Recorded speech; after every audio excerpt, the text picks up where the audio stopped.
Besides Hinduism, Buddhism is the other most prevalent Eastern religion. This is an ancient painting of the Buddha's first discourse, which has been shared by the Asia Society. Buddhism began as a revolt against Hinduism, although it retains many of the concepts of Hinduism. It began in India in the 6th century BCE with a man named Siddhartha Gautama, and then traveled to Southeast and Central Asia. Gautama became known as the Enlightened One, or the Buddha. Although it was a Protestant revolt against the concepts of Hinduism, it retained many of its concepts such as karma and reincarnation. The Buddha advocated the middle way, stating that both self-indulgence and extreme asceticism, which is a lifestyle characterized by total abstinence from various worldly pleasures, should be avoided. He also disagreed with the Hindus on caste distinctions, believing that all persons were equal in spiritual potential. There are many sects of Buddhists. The two you should be familiar with include Theravada Buddhists and Mahayana Buddhists.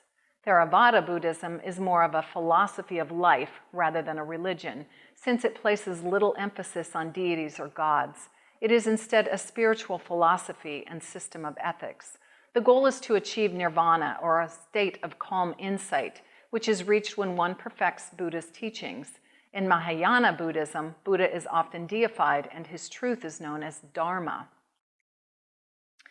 The basic teachings of Buddha are found in the Four Noble Truths and the Noble Eightfold Path.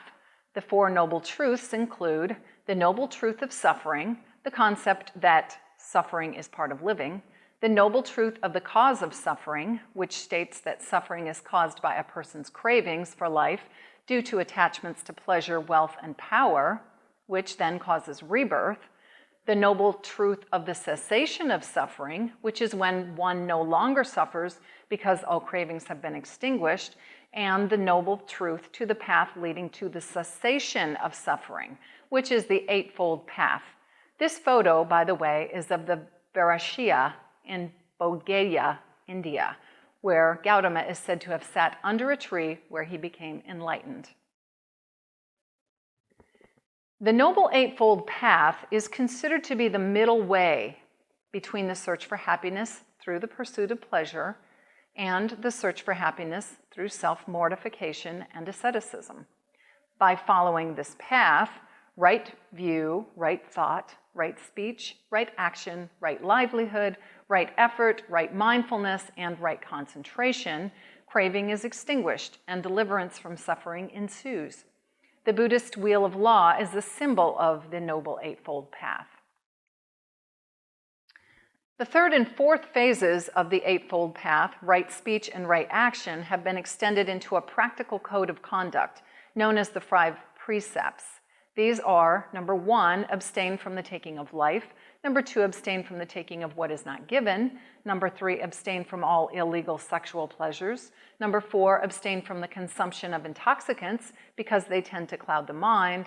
And number 5, abstain from lying. A monastic lifestyle is encouraged in Buddhism. Monks are usually vegetarian and they eat only at noon. They are encouraged to follow a simple life, meditate, own no property, and obtain food by begging. This is a photo of a Buddhist monk in Taiwan. Buddhist dietary restrictions vary depending on the sect, country, and by region. Many are lacto-ovo vegetarians, but some do eat fish. Others abstain only from beef. Generally, it is considered okay to consume an animal if they did not personally kill the animal. Fast days are generally for monks only. Practices and festivals vary from one region to another. We have now reached the end of our video cast on religion. I have ended with this chart, which is a helpful summary of the various religion-related food practices. If you are going into the health field, you may want to save it for future reference. I would also like to encourage all of you to explore your own family's religious and cultural dietary restrictions and celebrations.